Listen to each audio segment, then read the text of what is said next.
នៅពេលដែលមនុស្សជាច្រើនគិតថាអាយុ40គឺជាពេលវេលាដែលត្រូវចូលនិវត្តន៍ពីពិភពបាល់ទាត់នោះប៉ុន្តែ Cristiano Ronaldo បានបង្ហាញថាគេមានលក្ខណៈពិសេសមួយនៅ World Cup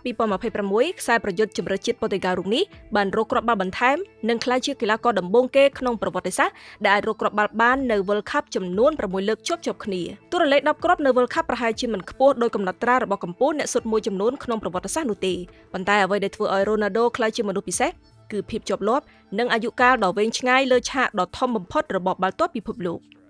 ចាប់ផ្ដើមពីយុវជនម្នាក់នៅឆ្នាំ2006 Ronaldo បានបង្ហាញខ្លួនក្នុង World Cup ជាលើកដំបូងនៅឆ្នាំ2006នាប្រទេសអាល្លឺម៉ង់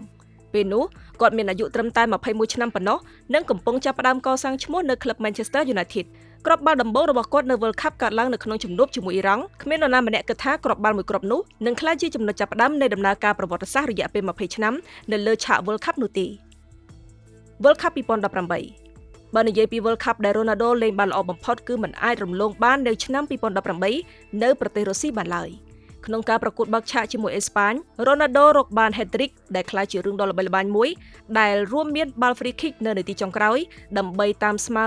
3-3ក្នុងព្រឹត្តិការណ៍នោះគាត់រកបានសរុប4គ្រាប់ដែលជាចំនួនខ្ពស់បំផុតរបស់គាត់នៅក្នុង World Cup មួយលើកនោះគឺជាពេលដែល Ronaldo បានបង្ហាញថាគាត់អាចក្លាយជាវីរបុរសរបស់ក្រុមជម្រើសជាតិនៅពេលដែលក្រុមត្រូវការបំផុត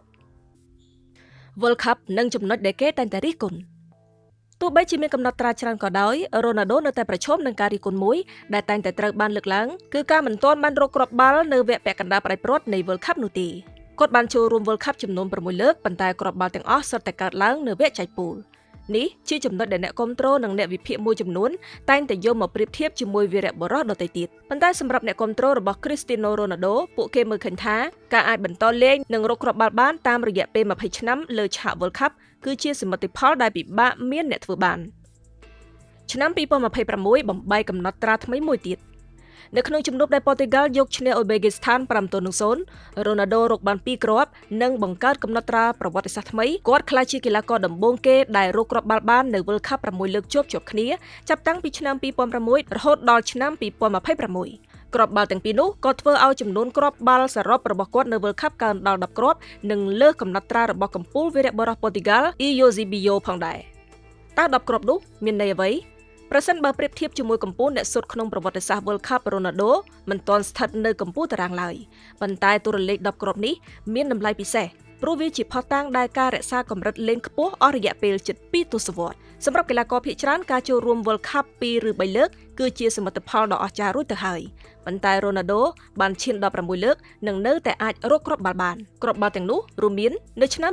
2006នាប្រទេសអាល្លឺម៉ង់រកបាន1គ្រាប់2010 South Africa 1គ្រាប់2014ប្រេស៊ីល1គ្រាប់